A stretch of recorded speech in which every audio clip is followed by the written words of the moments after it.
Hello and welcome to Stage Door Live, a brand new web programme for the community of artists here in Ireland. My name is Amy Kidd, I'm an actor and I'll be your host this evening. When the director Kevin Michael Reid came to me and he said that he thought he wanted to create a space where you could get all of the latest headlines and hot topics from the arts community in one place, I thought that it was a great idea. So every week I'll be giving you a little news roundup of arts related hot topics, and I'll be speaking with some guest speakers that live and work here in Ireland. We hope you enjoy the show.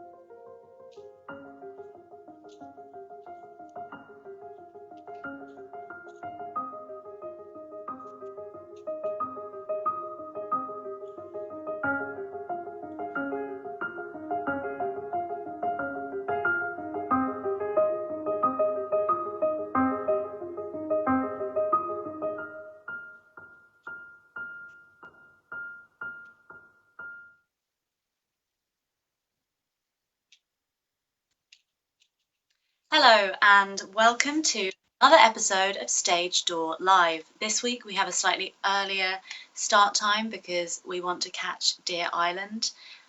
Sure many of you do too, so thank you for joining us early. Sorry we were slightly late with technical difficulties. If any of you hear any worry spaceship alien sounds, then please do let us know in the comments. That's something we were struggling with, and then we can try and resolve it.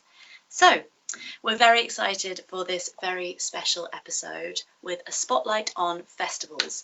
It's the first in our new Spotlight series, and each week we're going to be zoning in on a particular area of interest for theatre makers. So we have lots of exciting guests this evening. We have arts consultant Trina Dhuibhir, a pronunciation that I hope I got right. We were talking about it just before we started. Kim McCafferty of Cavan Arts Festival, Jen Coppinger and Louise Stephens from the Abbey, and Willie White of Dublin Theatre Festival. And do stay tuned right to the end because we have a special poem read by Brian Burrows. So let's start with the news. So like many people, I have already binge watched Normal People, which premiered this week. And also like many people, I really thought that it was one of the most beautiful pieces of TV that I've seen in a really, really long time. It's a BBC adaptation of Sally Rooney's best-selling novel.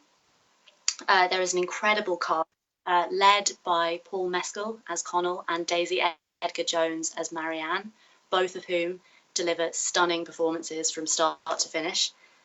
And don't make the mistake that I did. The first episode, I tried to multitask and to watch it while folding a pile of laundry. But trust me, it's so good that you don't want to miss a single breath while you're balling up a sock or something. You will end up regretting it, rewinding, so just give the series your full attention. Huge congratulations to absolutely everyone that was involved in it. So in news from the Arts Council, new director Maureen Kennelly released a statement on Monday encouraging artists and arts workers to keep sharing their pandemic experiences so that they can help the government gain the best possible understanding of the stimulus required for recovery.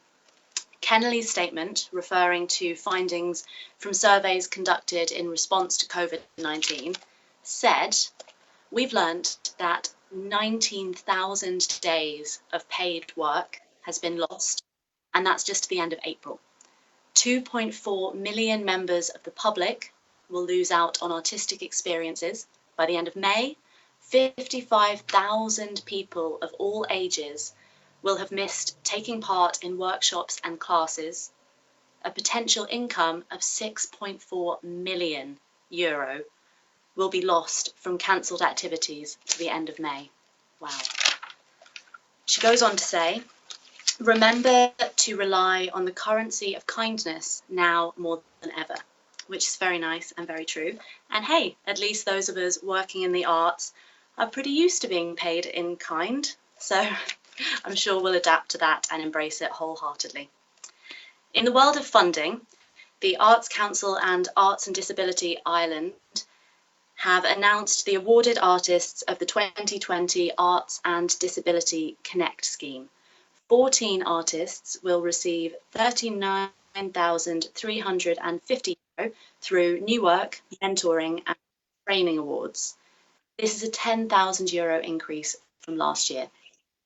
Congratulations to those recipients, and the full list of who they are can be found at adiarts.ie if you're interested.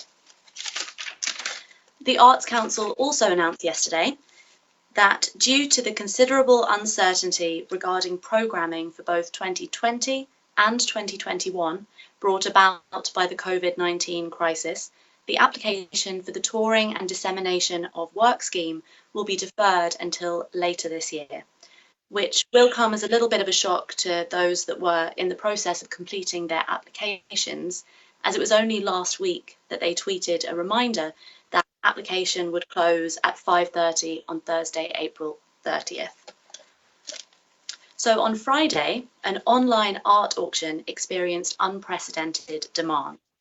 The Incognito Art Sale, which was raising money for the Jack and Jill Foundation, it was offering original pieces from well-known artists for only €50.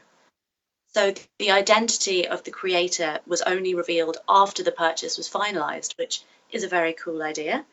Artists included Paul Costello, Bruce and Patty Springsteen, and Mazer, who created the iconic Project Art Centre mural. Over 15,000 visitors browsed the online auction, and 1,814 pieces were sold in just 15 minutes. Last week's announcement of bans on gatherings over 5,000 people has raised a question over which, if any, of Ireland's festivals will go ahead. Many music festivals, including Longitude, Body and Soul and Forbidden Fruit, have put out statements offering refunds or ticket transfers to their 2021 festivals. However, Electric Picnic organisers are still holding firm that they do expect the festival to go ahead as planned this September 4th to the 6th. Very optimistic of you, lads. And this morning, applicants for Dublin Fringe Festival received an email from the organisers with an updated timeline. They were due to make their programming decisions at the beginning of May, but this is now postponed until the beginning of June, a delay which will ensure that they can make the most informed decisions in light of the shifting circumstances. And of course, all of this talk on festivals does bring us nicely to the focus of this week's episode. I do love a neat segue. So what does this ban mean for events like Dublin Theatre Festival and Culture Night, which takes place across a number of venues? Here to talk to us more about what that ban might mean are our first two guests, Trina ní Griffin and Kim McCafferty. So now working as a freelance artist consultant, Trina previously served as General Manager of the Dublin Theatre Festival.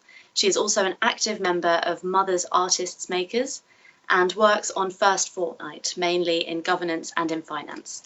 And Kim McCafferty is the founder and director of Cavan Arts Festival and member of Fanzini Productions. Cavan Arts Festival has announced postponement of their 2020 events, a huge hit after being relatively young as a festival. Hello to you both. Hi there. Hi. Hi, how are you? Hi, how's lockdown going for you both so far? So we're going to have to coordinate our responses. Very, very true. So this is the first time that we've ever had two guests at the same time, so this will be a learning curve. Kim, I'll go to you first. How's your lockdown going? Good. Today it was nice. You gave me an opportunity and an excuse to put on some clothes. Been working naked from the waist down for about 7 weeks now, and it's getting breezy. In style. Yeah, I mean, like the same as every other human, I guess. Up days mostly, and the occasional challenging day. But I'm lucky, and we're healthy and safe, and I'm in beautiful Cavan, with no work completely. So Yes. really dig into the depths, the deepest, darkest depths of self-motivation to continue to create or to try and rehearse. Yeah. And how about you, Trina? Hi, thanks, Amy. So, like everybody, I struggled with the restrictions. I came into this lockdown kicking and screaming. Willie, who's on later, knows I don't take to digital very easily, and I've had to adapt my working practices significantly. I'm at home, obviously, like everybody. Usually, when I work, my main clients at the moment are Pan and First Fortnight. And I usually work in their offices, and then for individual artists, I work from home, but usually when my children are at school. So both myself and my husband are now working from home with our children in the house, which can be challenging. I'm trying to pursue my own work as an artist. Pardon? Are you having to school? I didn't hear everything you asked, but I think it was in relation to homeschool. And the approach we're taking is that independent learning is probably the best situation. So our kids are great. They've adapted. We're juggling.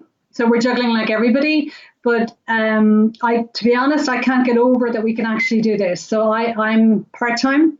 And I'm managing to do my work from home, and my husband is also full-time, and he's managing to do his work from home, and we're managing to keep our kids happy. So in terms of how I am and how we are, I think we're lucky. We're both still working. We live near the Phoenix Park, so it's possible to get out, and our kids are happy and we're healthy so far. So far, so good. So that's all you could hope for. So Kim, I've got a question for you. Could you talk to us? I'm going to see if he's going to change. Kevin, could you change the camera to Kim? So could you talk to us about decisions and considerations that you have to take when it comes to cancelling an event like Cavan Arts Festival? Is health the primary concern, or are there other factors involved in that? Well, in reality, the primary concern was we were told we couldn't do it, and we couldn't do it. I mean, if we had to write down our primary concerns, of course, public health would be the main one. But I mean, there's no way we would have pulled or cancelled or postponed in any way if there wasn't a national directive or something like that. In particular, we're so young as a festival. We just started in 2018. So we're really just getting the wind under our wings. And I think at the early days, any theatre company or festival, any kind of company in the arts might know that it's day and night, and you're trawling and trips in the streets, and it's a constant outpouring of work all throughout the year, in particular the winter, to prepare and to be on track. And we were on schedule. We've grown really fast as a festival, considering we're just about to take on our third edition. So the things that we had to take into account were varied, but in reality, we didn't have a choice. When the directives came, became very clear. We were fortunate in the timing. Essentially, we would have had the third edition of Cavan Arts Festival in the second weekend in May. And the way it fell, it was lucky, like we weren't on an opening night. It worked out okay. But it's a phenomenally hard decision to make. And it's really gut-wrenching, actually, to realise how much work it takes to undo a year of work. Yeah. That was a surprise. Wow. Yeah, so, of course, we're all going of course, we're all going to follow the restrictions until we are allowed to put events on again. Do you think there's going to be any kind of impact on, even when allowed to go back to the theatre, how keen audiences will be to put themselves into public situations like that initially? It's a big conversation. We've been talking to a lot of theatres and venues, our partner venues that we work with, both as Cavan Arts Festival and in my own work as a performer. I'm on both sides of an unfortunate fence at the minute, in that my job as a performer touring arts festivals and venues with our shows obviously has all gone down the Swanee as well. And some of the venue managers we've been talking to really don't feel that they'll be able to operate at full capacity, at very limited capacity, that there will be still a fear, a public worry among audiences to be in an enclosed space together with lots of strangers for a long time. And it's a great worry without a major injection of capital, for example, from the government, as a lot of venues feel they need. It's a bit bleak. I wish I could say something that hasn't been repeated a number of times over the last few weeks, but I can't imagine much less bleakiness than for the end of this year. Trina, what do you think about the impact it will have on audiences? The same question really, on audiences' desire to come to theatre. I think realistically, theatre as we know it until the end of the year is really compromised, in that, as you know, as Kim just said, theatre spaces are small. They're designed to have audiences sitting very close together. Whether it's a big theatre or a small capacity of a couple of hundred or lower, it's people view the theatre in very close proximity. So theatre as we know it in traditional venues is very compromised until the end of the year. There may be some venues who will attempt to stage shows at a reduced capacity, and that would be very welcome. However, there may be creative solutions that nobody has thought about yet. Crisis is opportunity. There may be solutions inside specific venues, in venues which are larger. People have presented in warehouse venues, people have presented in car parks in the past, and this is a very creative and dynamic community. And I do think that if there was anything possible within the restrictions that will apply until the end of the year, the theatre community will conceive of it over the next couple of months. Yeah, and Trina, could you talk a bit about patients? Did your audio go funny there too? My audio went, yeah. Okay, I'll go again. Could you talk a bit about the financial implications? So there's the obvious one in terms of box office, but are companies likely to lose corporate sponsorship or anything else that maybe we wouldn't immediately think of? Yes, depending on the situation for the sponsor themselves. So corporate sponsorship is very often tied to public profile, and the capacity that companies or festivals have to attract corporate sponsorship in this climate can be compromised, because public profile, it's inevitable unless there's some miracle and that things resume as we knew them later in the year. It's inevitable that the public profile will be slightly lower and we will be reaching fewer people. So I do think that there will be an impact on people who have corporate sponsorship in their budget lines. And also, you know, the situation for business is pretty challenging at the moment. It's not just our sector, like sectors across society have been impacted. Tourism is gone. You know, anybody who works in health, you know, in therapies, in anything that's face-to-face, all those businesses are gone. So if your sponsor is from, you know, a dance, you know, sector where that is dependent on people getting into a room together, or on tourism, well, then you cannot obviously continue to support artistic endeavours if your own situation is really compromised. We're lucky, however, in the funded sector, that the government funding insofar as the Arts Council, Culture Ireland and Dublin City Council has remained steadfast as far as we know until the end of this year. So that makes a huge difference to the funded sector, and that's very welcome. So that Arts Council funding did for this year, do you think that the same will be able to be said for next year, for 2021? Yeah, so I keep losing audio, but what I understand is you're asking me if the Arts Council, if government funding will remain the same next year.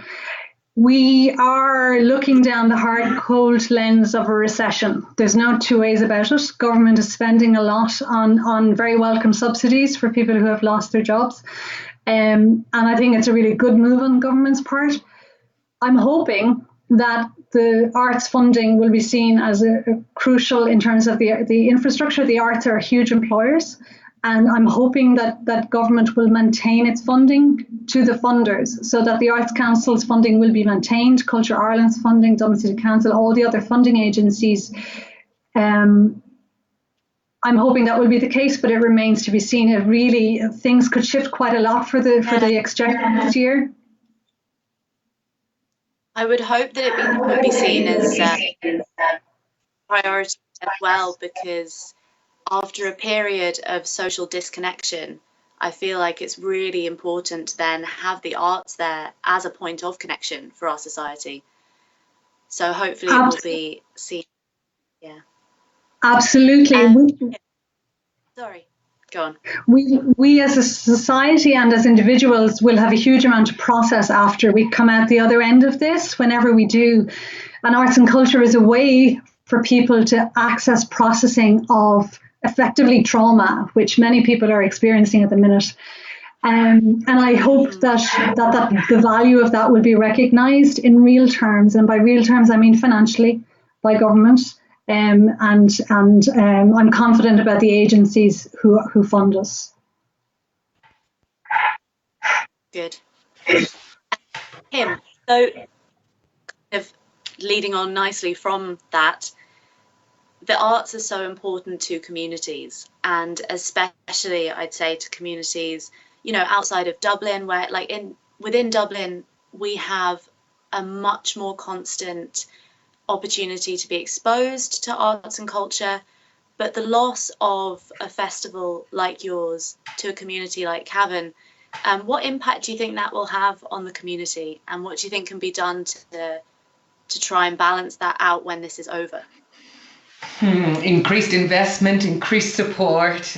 I mean, there's a real risk across the country that regional venues and regional festivals in the arts mightn't survive this. It's absolutely clear what Trina is saying. We're staring down the cold hard barrel of a recession, and it's a valid risk and worry that they may not survive this. I mean, it's quite clear to me, but I'm singing to the choir here, that increased investment and support, structural and financial, is going to be essential. I mean, I absolutely agree with what Trina said in how the public are going to be so in need of art and culture and collective gatherings, both for healing of the trauma, for some kind of comprehension of this utterly unprecedented sci-fi novel we found ourselves in. And just to get together and have a good time, I think is going to be so badly needed. That's what we provide. When we will be able to do it, we don't know. We need to be ready as soon as we will be able to do it, and ready to do it in a safe and equipped way in whatever changed and new format that might take. And public art and site-specific work and festivals might have to be utterly reimagined. And I think we can do that if we're given the support, structures and finance in which to do so. Yeah. And what do you think about the move online? This is to both of you, so I'll go Kim first and then Trina. Kind of on the same topic of, you know, how we can serve the community, but the thing about webcasts and live streams and things that are being created now rather than streams of things that already existed and had been filmed, is that many creators are trying to create in a medium that isn't really their medium. Do you think that's a good challenge, or do you think it's a shame that people are being stretched maybe, or compromising exactly what they want to do? Kim first. Shoehorning should not be a national sport. It's not a great modus operandi for any industry, really, is it? In awe of people who've been able to create what was live work, or what kind of art didn't exist online previously, and have already been able to create it and share it. I think it's fantastic. I think it's great that Culture Ireland and the Arts Council are providing incentives to do so. I worry about the value of it and the devaluing of art if it's all online for free. I worry for artists whose primary medium was already online, and how saturated their stage now is. It is not going to be the answer for everything.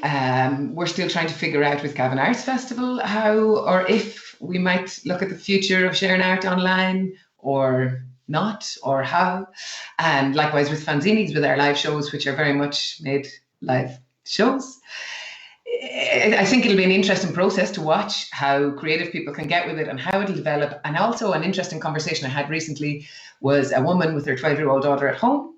And she said, you know, that this 12-year-old daughter engages with art and TV and videos on live recordings of live work online in a completely different way than the mother does. And I thought that was really interesting, that this younger generation, whereas I might be left feeling a little cold or not think, oh, that's nice, but it's a bit, it's not live. Whereas this 12-year-old completely and utterly engaged with it. So I just thought that was a really interesting perspective. That is very interesting, yeah. And Trina, do you have any thoughts on that? I do. I think I have many and varied thoughts on it. I think that live performance is live performance, and we're in the business of live performance, and it cannot be replicated online. That's first and foremost. Nonetheless, I do feel if people are motivated and inspired to create something in a different way at the moment and to disseminate it online, I think that is a good thing, particularly for individual artists who find themselves, like all of us, confined at home. And if they're inspired to create in a very different way and people find it interesting to watch, I think that is very good and very welcome. But in terms of in the long term and on a larger scale, I don't think online will ever replace the live experience. I think we definitely have a hope of creating new forms within potential social distancing restrictions, absolutely. But we need the live, we need to get together, we need people. Live performance cannot be replicated online. It's a different medium. I agree completely. Yeah, we the room feeling the energy change by a look or a moment on stage. Nothing quite carries in the same way online. And on that note, that is all we have time for. So thank you so much to Kim McCafferty, and I'm going to have another go at your surname now. Trina ní Griffin. Very good. You're just kind to me. And thank you so much for joining us. Stay safe, stay well. Good night to both of you. Thank you. Good night. So, next up, we have Gavin Mooney, who is a third-year technical student at the Lear Academy, and Gavin's going to share with us how he's been doing in isolation and something that he's been working on.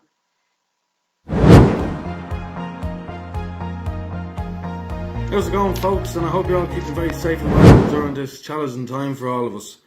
A very challenging time, especially for us theatre folk who aren't on the go all the time and we're having to isolate at home. So it's quite weird for us anyway. It's weird for everyone, I suppose. As I say, I'm Gavin Mooney and I'm studying in the Lear. I am studying stage management and technical theatre, and I'll be in my final year. Anyway, here's a song called Rainy Night in Soho. If you know it, sing along. Or play along if you have a bear on, or a mandolin or a whistle. See what you can do. Anyway, sing along if you know it.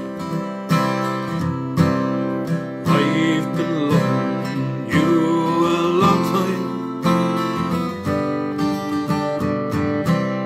Down all the years, down all the days.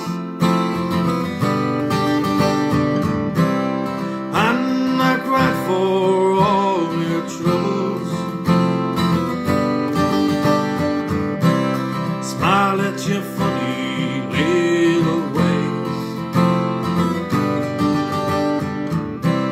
So, I love stage managing. I love lighting. That's where my main points of interest are.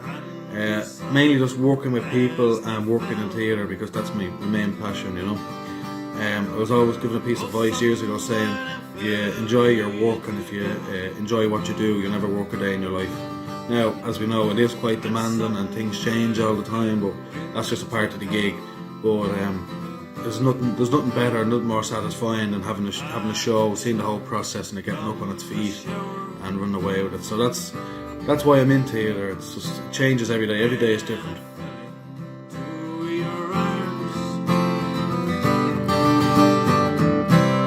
On a rainy night in Soho,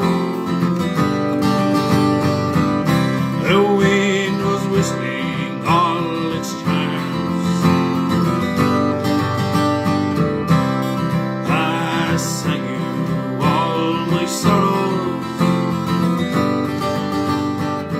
When I was here, I was saying, like, what can I do? And I put up a post on Facebook saying, I'm really missing this gig and I really miss seeing people and all that kind of stuff. And having the crack, because the crack of gigs is great.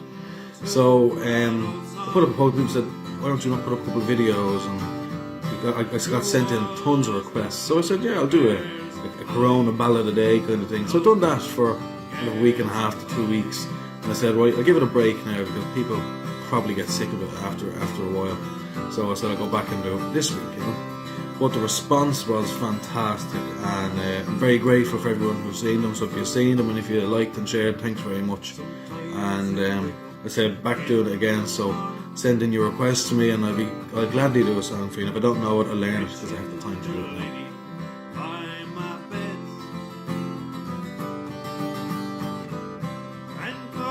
To help out in my locality, I'm looking after 2 people down the road who have no family around them, so I'm just getting their prescriptions and getting their groceries and paper and things like that, just to keep them going and they're not stuck and they know they have someone to turn to, because it's quite lonely for people who are stuck in and people have no family around and people don't have people calling, even if it was just like the postman calling or just going to the shop getting their pension. They're seeing people, and now to have no one is just really hard. So I would ask, and I would just tell people, if you are in the rural community like I am, if you can help anyone in any way, do, because like even if they only see you for 5 or 10 minutes, that could mean an hour and a half to them. It just breaks up their day, or they know you're going to call on a Monday or a Tuesday or something, so they're waiting for you. And they just enjoy it. It breaks up their day when they're isolated. It's not easy for anyone, folks.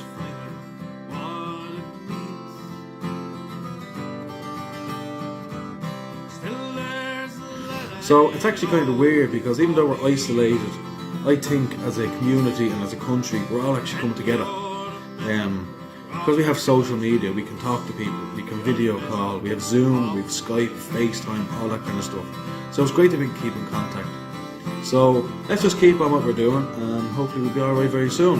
You know, I'm so used to spending time with my grandparents and looking after my granny and things like that. So it's very hard we can't see it, but if we all isolate and we all do what we're told and follow the regulations, we'll all live and we'll all come out on the other side and get to see everyone and get to make theatre again and get to play gigs again, and most importantly be able to go and have a pint, because I'm sick of cans of Guinness. I swear to Jesus, if I don't get a pint of Guinness soon, I don't know what's going to happen, and my fucking hair's going out of control. So see what happens anyway. So getting to spend time with my mum and dad back home here. It's time we don't get back, so it's great to be able to be with them, and kind of life has calmed down a little bit, but the boredom is setting in, so just keeping occupied and keeping the brain going, that's all we can do, and staying active. Well, I don't know how active I am because I'm still as big as ever, you know. Still there's a light I hold before me, and you're the measure of my dreams. You're the measure of my dreams.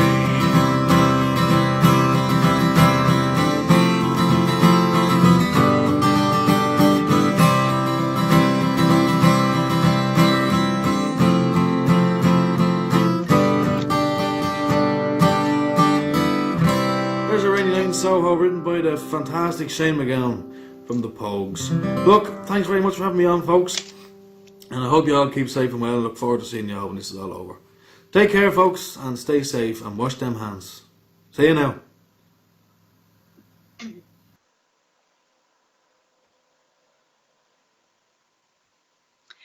Great. So now we are delighted to welcome the Abbey producer Jen Coppinger and dramaturg Louise Stephens to talk about Dear Island, which premiered last night. And it's one of the strongest immediate responses to this crisis that we on our team have seen.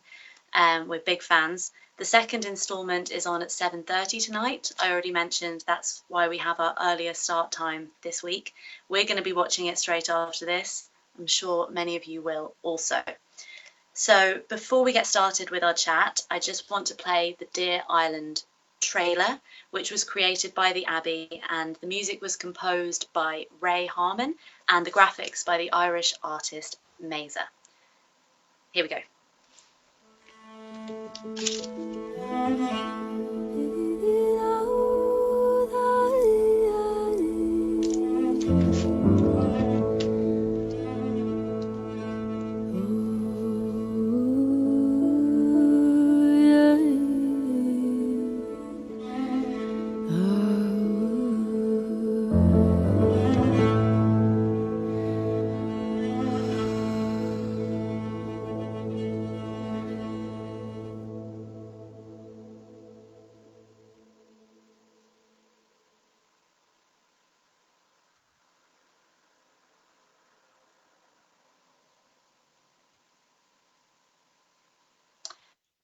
Very cool. So hello, Jen and Louise. Hello. I'm waiting to see your faces. Kevin, do we have faces? Oh, hello. There you are. How are you both this evening? So when I ask questions, I'll say who. Yeah, Jen and Louise. Well, that's just general hello. Let's kick straight off. I'll ask Jen. So how did Dear Island come about? So thanks very much for having us on, and for having us on in the middle of this great shared experience of this week in the Abbey, which has been a thrill for us, particularly last night. It came about because our directors, Graham McLaren and Neil Murray, saw a great need for the sector in reaction to this pandemic and really difficult time that the sector is going through at the moment. Came about very quickly. The Abbey was closed on the 12th of March. We had to draw to abrupt ending the run of The Fall of the Second Republic, which was a co-production with Corn Exchange, and we sadly had to pull the last 4 shows. On the Sunday, which was the 15th of March, Neil and Graham met in a socially distant fashion and dreamed up this project, and then the rest of us became involved on the Monday, which was only the 16th of March. And on the 18th, we began discussions with the playwrights, and then Louise Stephens and Jessie Weaver have been incredibly busy in discussion with all of the writers from kind of the 18th of March onwards. And then our brilliant casting director, Sarah Jones, came on board to help all the writers get the performer that they felt would help their piece sing. And now we have a choir of 100 making Dear Ireland happen. So with social distancing in place, I'm sure that you couldn't go out and film each piece. So what was it like to produce under these circumstances? Well, I guess there was a lot of trust involved and a lot of distant hand-holding, a lot of phone calls similar to the one we're having right now. Louise has been on many Zooms and many phone calls with a lot of the writers. Similarly, our brilliant voice director, Andrea Ainsworth, and our associate director, Trina McLaughlin, would have been in conversation with the performers as they were taking their first shot at how the piece would look. Generally speaking, we've had a couple of takes, and it's been a kind of a very quick conversation that's had to happen, but it's had to happen 50 times. So we've had a very busy team, as you can imagine. Yeah, 50 writers and 50 actors with a turnaround this quick is mad. So Louise, question for you. So there's such a mix of voices, from Frank McGuinness to Blind Boy, who I was particularly excited about, having been of the generation of Rubber Bandits, Horse Outside, and being an avid listener of his podcast.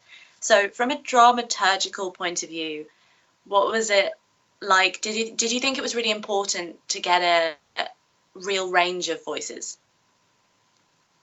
Well, yes, it's always important to get a real range of voices. Yeah, I suppose the thing is in these sorts of projects, you're well, for this project, we wanted to, I don't know, have a real mix of artistic voice and perspective, and pick writers that we were excited to work with. Obviously, you can't work with everyone, but that's always a restriction on any project. But yeah, we wanted to make to give the space for people to make a variety of work that will speak to a variety of people in a variety of ways. So, you know, that's always part of the thinking in terms of what mix of artists you choose to work with. Were you looking for anything particular across the board, or was it really very mixed? Was it really just that kind of from the writers, or like yeah. What did we expect from the writers? I guess it's just that was really just about trusting what they wanted to say, what they wanted to bring to our attention at this point in time. Like that's kind of the kind of foundation of commissioning, is, as I work anyway, is that thing of you trust the instinct of the writer, and you try and achieve what their purpose for the piece is. So, you know, the selection is the main thing, and then you have to have the trust to go, you know, you'll take us to somewhere interesting with this. So, yeah. Could you tell us a bit more about the selection process, how they were approached? And I'm particularly interested in the writers from New York, China, and Italy. Are they Irish writers based in those countries? No, so, well, in one case, Maeve McHugh is based in New York, but is from Ireland. And the other two writers, they came to us through recommendations, which would be through, for example, the Chinese writer, the previous place that I had worked, the previous theatre I worked for, we were on a big project with China. So I went back to my colleagues there and asked for some of their recommendations of voices that might be suitable for this project. So it was through their help that we located that writer. And then the Italian writer came to us through another member of staff's sort of wider network. So, but I think I've forgotten what your first part of that question was. Sorry. It was, could you tell us a bit more about the selection process and approaching the writers? Yeah. So, I mean, in that way, as I say, it just goes back to like, what was the intention of the project? And that was to make space for a variety of artists to tell us what they wanted to say at this time. So that initial provocation was sort of a mixture of, you know, what do you want to say right now to Ireland? Like, what would you write on a postcard to Ireland at the moment? But of course, that was just a provocation. People went in all different directions with that, as you might hope they might do. So, you know, some people wrote directly about the kind of experience that a lot of us are having right now. And then some people wrote about that more obliquely. So, yeah.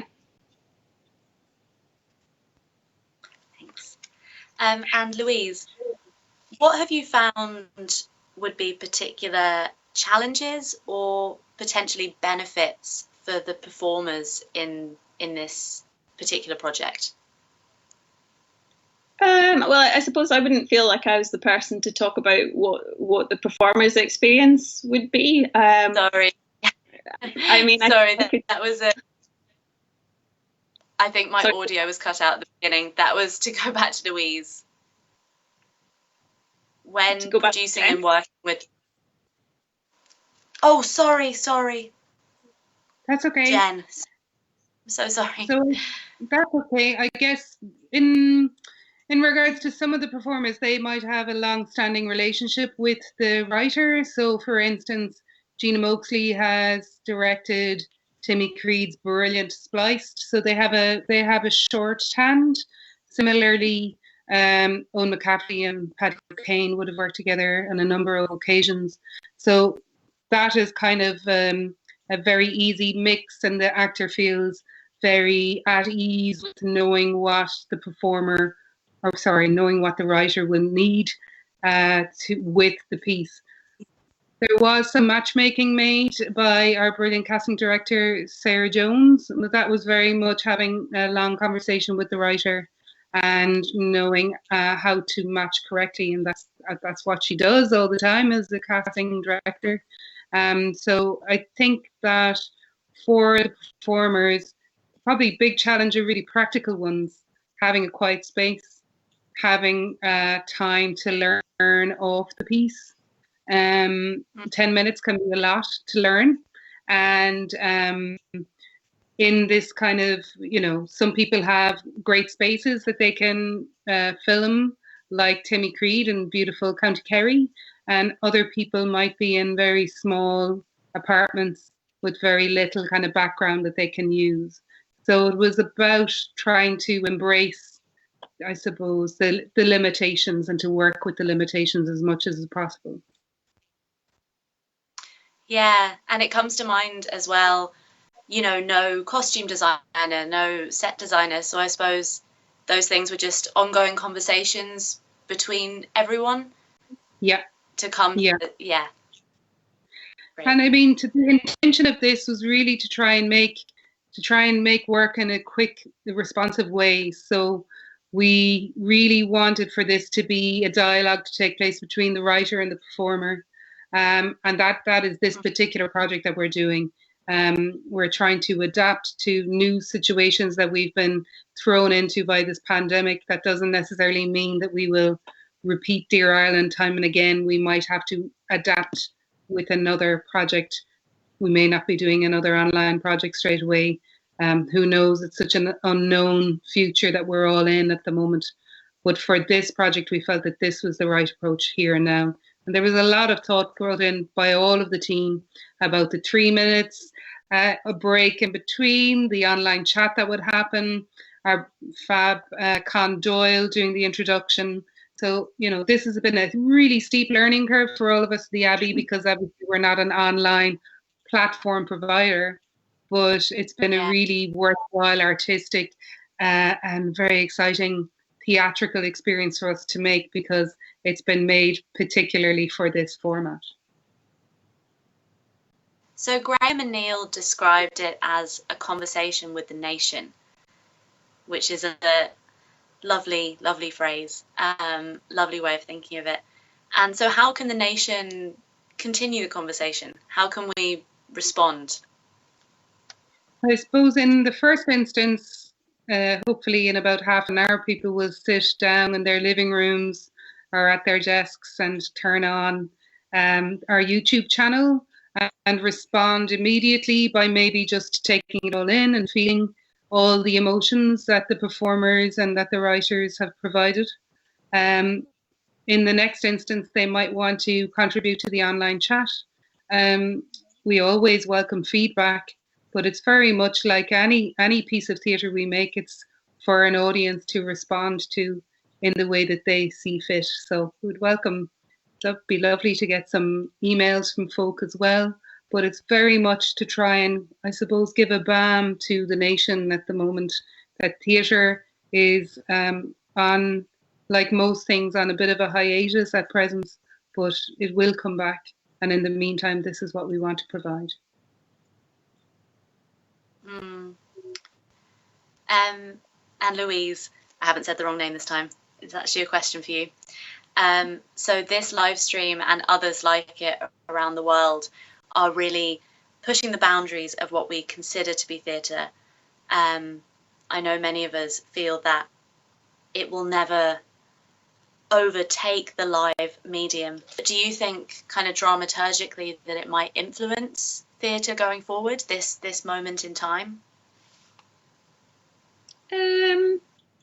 Well, I mean, there's so many questions there, including, what is theatre? Is it liveness, of course, but also the ideas that are contained within theatre are part of what make it, it's like when you start to kind of deconstruct what makes up a piece of theatre. There's loads of things there. There's the ideas, there's the form, of course, informs how the ideas come out. But so I think, to leave that slight warbling behind, probably the possibilities of these new forms will will definitely be in the next little while something people will have to engage with.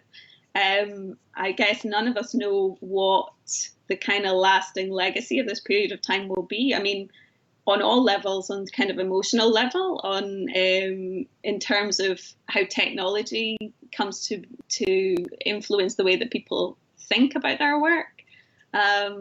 I guess, it would be lovely if out of this, people end up making connections which wouldn't have otherwise been possible. So, you think about theatre makers who are geographically distant from their peers, and the different ways of working that might come out of this period of time. I don't know yet, and none of us do, what the main takeaway will be, whether it's about sort of those structures of working, or whether it'll be like a formal influence, or all of the above. But what I really see in watching all of these pieces is that underlying it, there's still an urge to connect, and that, of course, is another big aspect of theatre. And although we're not physically in the same room while we're watching these plays, if you talk about whether we are still an audience connected to one another, then yes, we are. So I guess I've always been a little bit suspicious of, digital platforms, because they can sometimes feel like an attempt to replace the live experience. But I'm really excited by the ideas of what other aspects of theatre we can hold in this new form. So it'll be exciting to see what people come up with. I agree. Very exciting. Now we want to wrap it up so that we can make sure that we don't miss any of Deer Island. I'll ask you one really quick final question, Jen. What does the Abbey hope for theatre post-COVID? The Abbey hopes to continue to make work for the nation, to respond to what we feel are important issues for our society, and to make work of scale, to continue to self-produce, to co-produce, and to present work, and to work on new work, and also with Canon. So to continue what we're already have been doing. We don't know what this new normal will be. We don't know when we'll be back in the theatre, and what that will be like when we're in the theatre, how many people can be in a space together. There's so many unknowns at the moment. So in a way, we're all kind of in this kind of time travel for maybe a year and a half from now. We think that things might be back to some kind of new normal. But until then, we do need to probably adapt temporarily. And what that adaptation looks like, we still need to dream up. And I think every single person in the world is having the same inner monologue at the moment. None of us have that crystal ball. But we will be back in Abbey Street sometime soon. But in the meantime, at least we get to present 3 nights of theatre together and have that shared experience this week. And I'm sure we'll have other shared experiences later on this summer too. Yeah. Well, I, like many people here in Ireland, will look forward to when Abbey Street is back open. And until then, thank you so much for creating and sharing Deer Island with us. And thank you so much for coming on and letting yourself be interviewed this evening by us. So thanks very much again, Amy. Jen. Enjoy tonight. Bye. Enjoy the rest of the run. Thank you.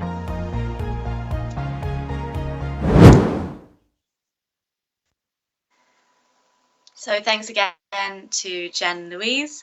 And now we have a piece from the team of Love in the Harbour, which is a new musical based on the play by Eddie Alford, and it follows a romance through the turmoils of World War I, set between the shores of France and rural Ireland.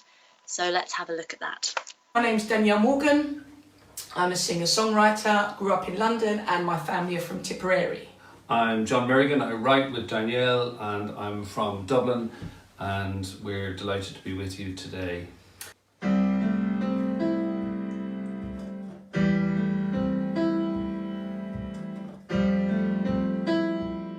I fell into amateur dramatics and musical theatre.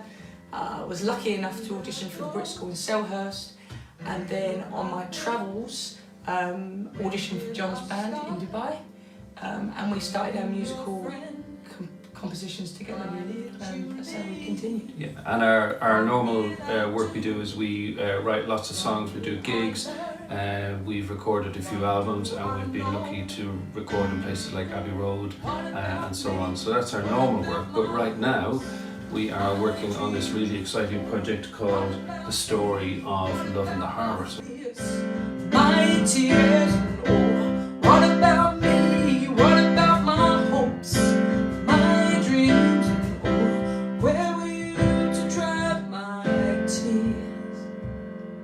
It tells a story about real-life heroes, Irish aviators from the RAF in World War I, and their story, and it's blended with a love story. Yeah, Love in the Harbour for us was a bit of a fortunate accident. We were doing our normal stuff, which is a live set and an interview for a radio station in Brighton. Somebody in the audience was a playwright from Dublin called Eddie Alford. He asked if we could have a chat, and he said, any chance you could put some music to it? And we went, yeah. How hard can that be? Very hard, actually. It's been a huge effort to bring all those things together, and we've been blessed by collaborating with all other people. But then, of course, what happened was once we started to get the show on the road in early January, then Corona came along, and we've had to have over 10 shows cancelled. And that was postponed. Yes, we're still doing them. They were postponed. That's a good point. What about me?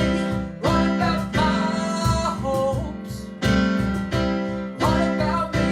What about my dreams? What about me?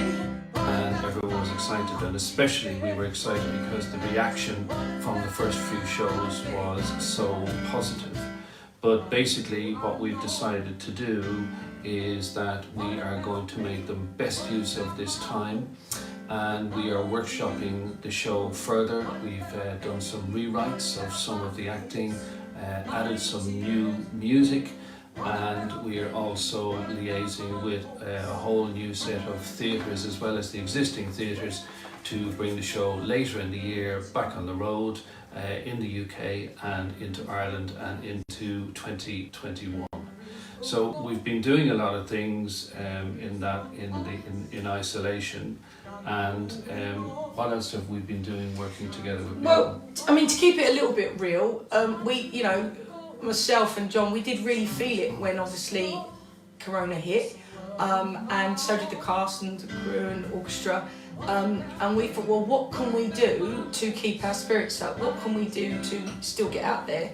And you know, on a positive note, social media has never been so busy. So for us, we're finding new fans and new followers that would probably never have found us because, you know, hashtagging and all the social media stuff, it actually does work.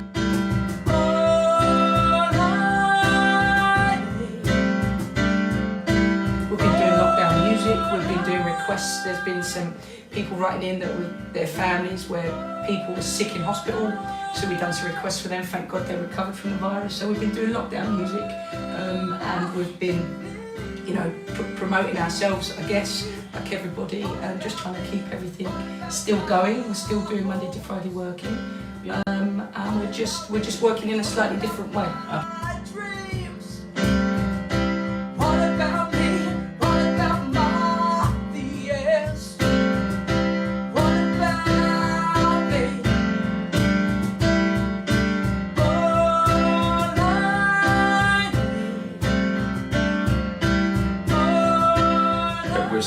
so up for all the collaboration that we've done, and we're really looking forward to getting the show back on the road, bigger and brighter.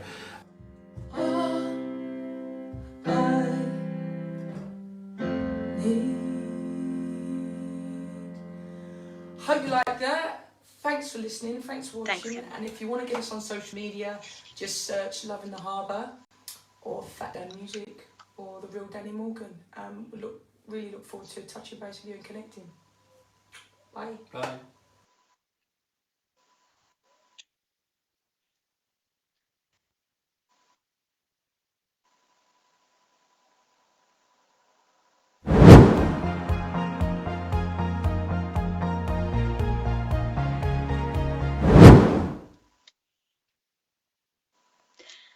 Okay, so our final guest on our festival-focused episode this evening is Mr. Willie White. He is the Artistic Director and Chief Executive of Dublin Theatre Festival and has been since 2011. DTF is due to run, hopefully, from 24th of September to 11th of October, and Willie also sits on the board of FizzFest, which is a smaller local festival which celebrates the art of Dhuibhir. Hello. Hi, how are you? Good evening. Good, thanks. Good evening. How's lockdown going for you? It's going all right. It's a bit boring, it's fair to say. I mean, things like Dear Ireland leavened the boredom somewhat last night and for the rest of the week. But otherwise, I miss theatre and I miss lots of the other things you can't do during lockdown. Yeah, I do too. So we'll jump straight in. How has your job as festival curator been affected by the lockdown? I suppose there's a great deal of uncertainty at the moment. I mean, we're currently working towards there still being a festival in the autumn, but obviously that's going to be tricky. And there may be things that are out of our control that prevent us from having a festival. So as well as planning for the festival we had hoped to do, and we're also planning for other festivals that we might have to do or not do, as the case may be. So, and it's just that little bit more. I mean, we were all working from home pretty successfully. We're set up from a technological point of view, but you miss the dynamic of being in the office with people and just the kind of spontaneous interactions. There's no spontaneity anymore. Like we have scheduled Zoom calls and we message each other, but we actually stage a water cooler moment, but there are no real water cooler moments. We don't have a water cooler, but so it kind of slows things down a bit. But you know, everybody is safe and well and working away, and we're trying to stay in touch with the artists that we'd hope will be in this year's festival. Yeah. So there's so many festivals internationally which have already had to cancel. You know, Edinburgh Festival for the first time. Sure, and that went quite early. Yeah. Yeah. And it's important as well to remember, think... why Edinburgh's. Sorry, we were just you go on. breaking up with each other. I mean, it's important to remember, like that those post-war festivals like Edinburgh and Avignon and the Holland Festival were very much about repairing the great damage that had been done by the Second World War in that case. So that more than kind of entertainment or more than business, you know, they're about something important and about important values. But as you say, yeah, I mean, lots of my colleagues around Europe, one by one, are cancelling their festivals or reformatting them for screens, not for live presentation. So that's, and you know, the kind of the red line is moving well into August at this stage.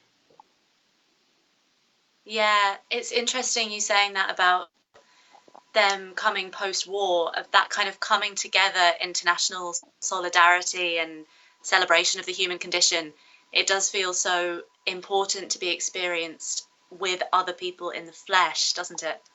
Absolutely. I mean, you can read a book. I enjoy reading books, but if we're talking about performing arts, there's no substitute. Other things are an intermediate position, maybe between live performance and a film or TV program, but there's no substitute for being in a room with people and for being in a room with the artists.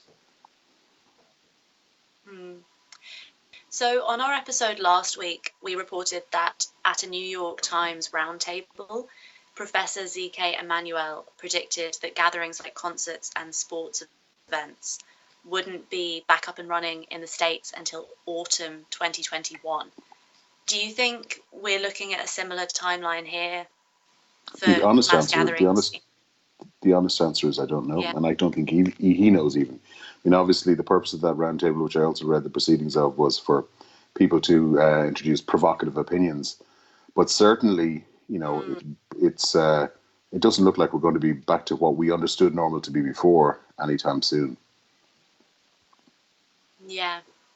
So if we do go ahead once things are back up and running, but with potentially social distancing still in place, how do you think we can protect audiences and actors and crew and people behind the scenes as well? Well, I don't know if we can actually get to that point, because that's something we're all grappling with, those of us working in festivals and venues and production companies. Is it possible to have theatre with social distancing? Because if you do the maths, it might be that you're reducing the capacity of a venue by 90%. So on the one hand, you've got to consider if that's economically viable. And on the other hand, you also have to ask yourself, is that theatre as we understand it? I mean, most of the time, we don't try to play to 10% audiences. And, so it might be that the thing to do is to wait it out and to put a lot of work into development. And then, I mean, that's just about when we have people sitting in the auditorium. How do you manage intervals, use toilets, queuing, collecting tickets, exiting?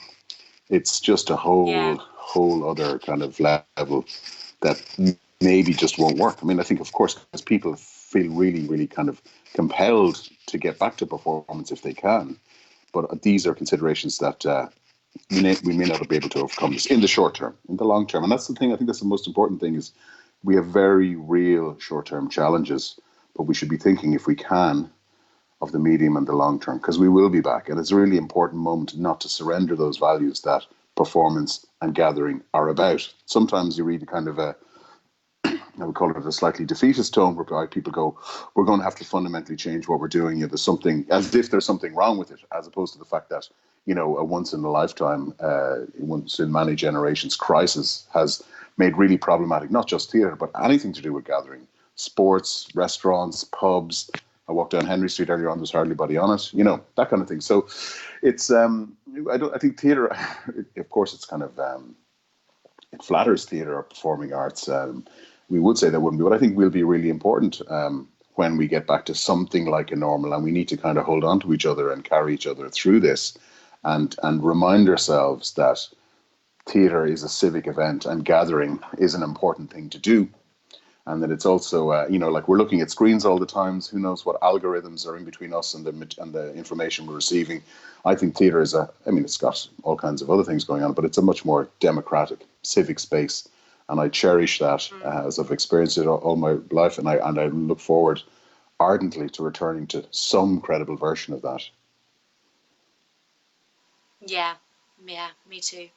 And what impact do you think the events now are going to have on, say, like as far reaching as the next 2 years?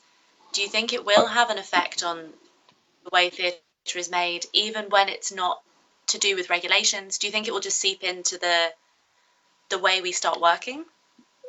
Possibly, but we know from talking to our colleagues that it's already been devastating. Festivals have been cancelled. People have lost one of the few opportunities they might have to work during a year.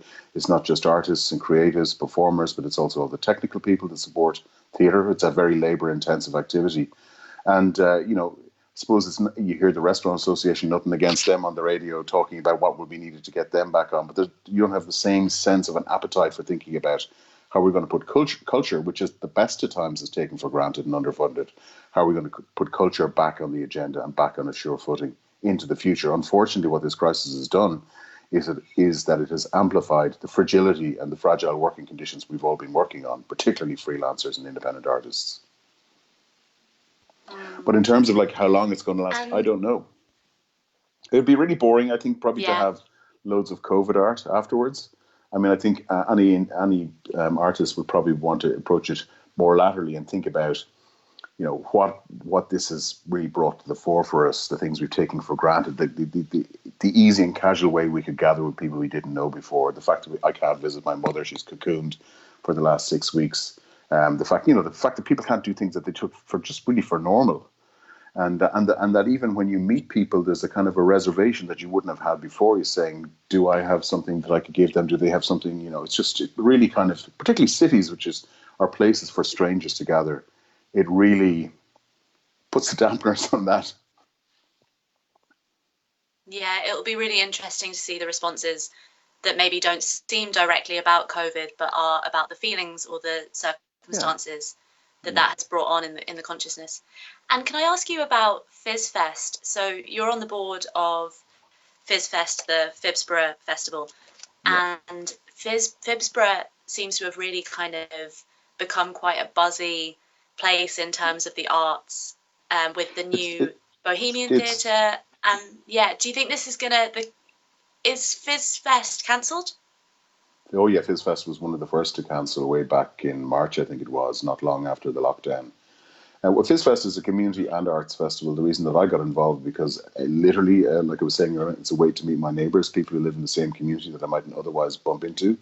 Started by a bunch of people like Marion Fitzpatrick and Tina Robinson, Sheila Ahern, Anne Phelan, and they've been the core of it since the beginning 10 years ago. I joined the board in more recent years, and Lawrence Mackin joined at the beginning of this year, and we had a fantastic festival planned with really, really great stuff all over Phibsborough, in pubs, in our own art space beside the Tesco, in that unloved 60s shopping centre.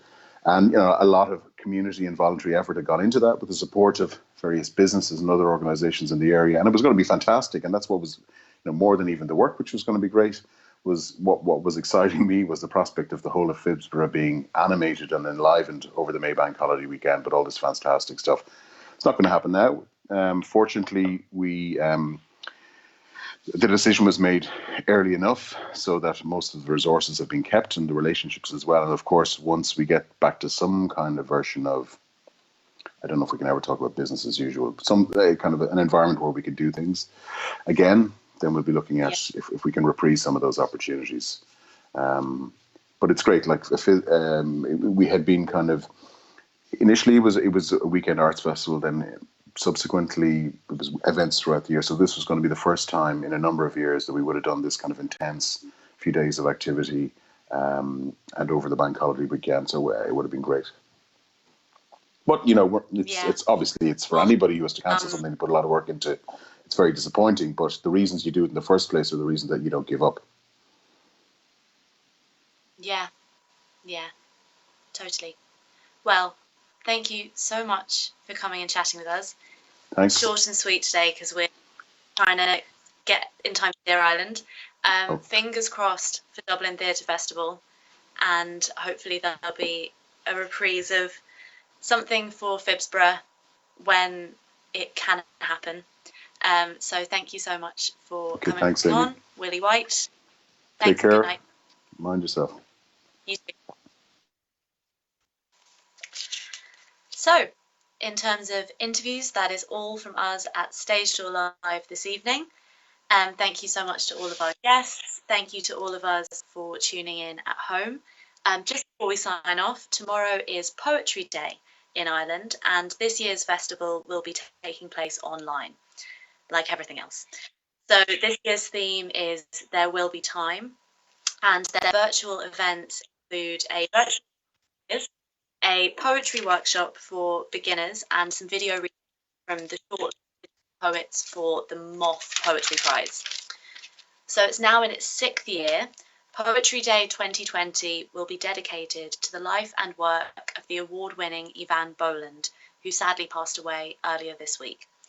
In a statement on Monday, President Michael D. Higgins remembered her as one of the most insightful inner sources of Irish life, not only in life as expressed, but as sensed and experienced.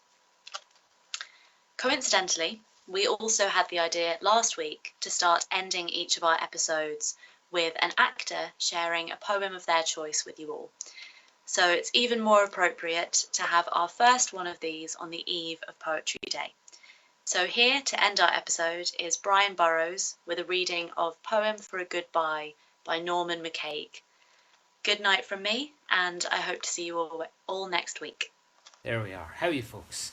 I'm going to read Poem for a Goodbye by Norman McCaig today. The inspiration behind it are these fine folk here. These are my brothers and sisters, and this photo was taken in the aftermath of what was about to become the most epic row of all time. And then it got resolved, thankfully, and we all grabbed each other for an impromptu hug. This photo was taken, and it's a definitive moment for us in our family. My eldest sister Mary's not there, but she's still there. So this poem is about that aching, longing feeling you have when you're dying to see your loved ones. And I know a lot of us are separated from our loved ones at this moment in time. So hopefully that will pass soon. But until then, here's a poem to hopefully keep you going. Poem for a Goodbye by Norman McCaig. When you go through my absence, which is all of you, and clouds or suns no more can be my sky, my one dissembling will be all, the inclusive lie of being this voice, this look, these few feet tall. The elements which made me from our encounter rich cannot be uncreated. There is no chaos whose informality can cancel so the ritual of your presence, even gone away. You then and I will masquerade a lie, diminishing ourselves to what can seem one without the other, while a greater man in hiding lies behind this look, this smile. It's he who will across sad oceans meet you still, startling your carelessness with what once was. His voice from this past hour will speak, cancelling time's laws. In the world's presence, his hand will touch your cheek.